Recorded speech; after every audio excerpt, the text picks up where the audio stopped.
दोस्तों सबसे पहले आपको हम बताना चाहते हैं कि पैरा स्पेशल फोर्सेस सबसे जो कह सकते हैं दोस्तों इंडियन आर्मी की एक बटालियन है या फिर इंडियन आर्मी के अंदर ही वो आती है। और इसके लिए दोस्तों आपको बहुत ही ज़्यादा कड़ी मेहनत करनी होती है। सबसे टफ ट्रेनिंग जो होती है वो पैरा एसएफ यानी कि हमारी पैरा कमांडो की होती है।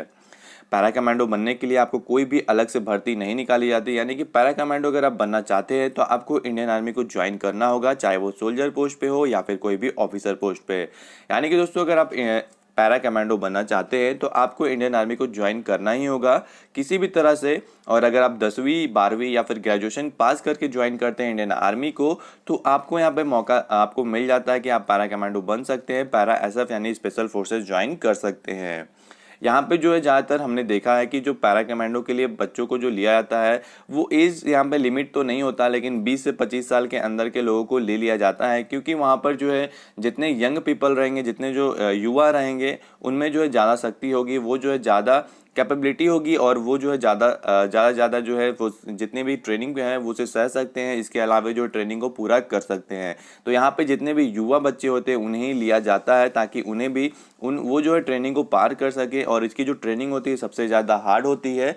और आपको पता होना चाहिए दोस्तों कि जो पैरा एसएफ की भर्ती आती है इसमें जो है आपको दोस्तों यहाँ पे चयन प्रक्रिया काफ़ी ज़्यादा टफ होती है। इसमें आपको मैं बताना चाहता हूँ कि जो ट्रेनिंग होती है दोस्तों वो चलती है लगभग 3 महीने, यानी ट्रेनिंग नहीं कह सकते दोस्तों, यहाँ पे जो प्रोविकेशन सिलेक्शन जो पीरियड होता है वो 3 महीने की होती है, जो कि पैरा ट्रूपर्स के लिए होती है। यानी कि सबसे पहला जो आपका स्टेज होता है वो होता है पैरा ट्रूपर्स का 3 महीने का सिलेक्शन पीरियड चलेगा, जिसको अगर आप पार करते हैं तो आप उसके बाद एलिजिबल हो जाते हैं पैरा एसएफ यानी पैरा स्पेशल फोर्सेस के लिए, जिसकी ट्रेनिंग जो है या फिर जिसकी जो प्रोविकेशन पीरियड जो है वो 180 दिन चलती है। और उसके बाद अगर आप उसको उसमें सिलेक्शन हो पाते हैं, आप जो उसमें अगर एलिजिबल हो पाते हैं, अगर फुलफिल कर देते हैं पूरा जितना भी फिजिकल क्राइटेरिया, तो आपको जो है वहाँ पे पैरा एसएफ बनने का मौका मिल जाता है। और उसमें जो है आपको 3.5 साल की ट्रेनिंग जो है उससे गुजरना पड़ता है। 3.5 साल की ट्रेनिंग कड़ी ट्रेनिंग करनी पड़ती है। उसके बाद ही दोस्तों आप जो है यहाँ पर पैरा एसएफ यानी पैरा कमांडो बन पाते हैं। लेकिन दोस्तों मैं बताना चाहता हूँ कि इसकी जो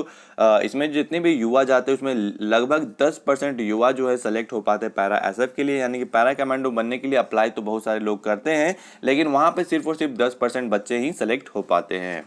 इसका जो पैरा एसएफ यानी अगर आप इंडियन आर्मी में ज्वाइंड है और वहाँ पे अगर आप काम कर रहे हैं तो आपको दोस्तों यहाँ पे पता होना चाहिए कि जो आपका पैरा एसएफ का जो कह सकते हैं रिक्रूटमेंट जो निकलता है या फिर वहाँ पे दोस्तों 2 बार जो है चयन प्रक्रिया उसकी कराई जाती है। एक समर में होती है और एक ऑटम में।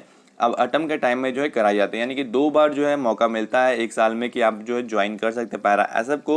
और इसके अलावा दोस्तों यहाँ पे मैं बताना चाहता हूँ कि इसमें जो आप ट्रेनिंग करेंगे तो इसके 3.5 साल की जो ट्रेनिंग होगी वो काफ़ी ज़्यादा टफ होती है। लेकिन उससे भी ज़्यादा टफ जो इसकी प्रोविकेशन पीरियड यानी कि 3 महीने जो सिलेक्शन पीरियड चलती है, उसके बाद 6 महीने या फिर 180 दिन की जो आपकी चलेगी ट्रेनिंग या फिर प्रोविकेशन पीरियड, वो काफ़ी ज़्यादा टफ होती है। उसमें बहुत सारे बच्चे जो है हार मान लेते हैं, क्योंकि इसकी जो ट्रेनिंग अगर पार कर सकता है उसका मेंटल कैपेबिलिटी और इसके अलावा आपका जो फिजिकल कैपेबिलिटी है वो पूरा का पूरा एकदम 100% एक्यूरेट और सही होना चाहिए। कोई भी थोड़ी सी ऊंच नीच होगी और आपको वहाँ पे मौका नहीं मिलेगा, आप जो पैरा कमांडो या फिर पैरा एसएफ नहीं बन पाएंगे। तो दोस्तों यहाँ पे मैंने जितनी भी जानकारी थी पैरा एसएफ की जानकारी आपको दे दी। आशा करता हूँ आपको जानकारी अच्छी लगी होगी। और आपको पता होना चाहिए कि अगर आप जाते हैं इंडियन आर्मी में तभी आप जो है पैरा एसएफ या फिर पैरा कमांडो बन सकते हैं। डायरेक्टली इसकी कोई भी भर्ती नहीं आती। आप ऐसा नहीं है कि आप डायरेक्टली वहाँ पे ज्वाइन कर सकते हैं, चाहे आप ऑफिसर हो या फिर सोल्जर आप अप्लाई कर सकते हैं। लेकिन याद रहे 8वीं के लिए नहीं है, यहाँ पे 10वीं और 12वीं या फिर उससे ऊपर की है अगर आपके पास सर्टिफिकेट या फिर डिग्री, तो ही आप इसके लिए अप्लाई कर पाएंगे। यानी कि इंडियन आर्मी को ज्वाइन किए 10वीं से या फिर 12वीं से, तभी आपको यहाँ पे मौका मिलेगा पैरा एसएफ बनने का। कोई भी ट्रेड हो आप उसके लिए अप्लाई कर सकते हैं, ये भी आपको याद रखना होगा। ऐसा नहीं सोचना कि मैं इस ट्रेड में हूँ तो आप जो पैरा एसएफ नहीं बन सकते। वहाँ पे आपसे पूछा जाएगा, आपसे आप एलिजिबल होंगे अगर आप रनिंग वगैरह अच्छा करते हैं या फिर आपकी जो रिटर्न वगैरह भी अच्छी थी, तो आपको वहाँ पे पूछा जाएगा साफ साफ, और आप जो है वहाँ पर बोल सकते हैं कि मैं बनना चाहता हूँ और आपको वहाँ पे स्पेशल ट्रेनिंग के लिए स्पेशल सिलेक्शन पीरियड के लिए जो है भेजा जाएगा। तो दोस्तों यही थी जानकारी। आशा करता हूँ आपको जानकारी मिल गई होगी। अगर वीडियो अच्छा लगा तो लाइक करें, हमारे चैनल को सब्सक्राइब करना बिल्कुल ना भूलें। धन्यवाद दोस्तों। जय हिंद, जय भारत।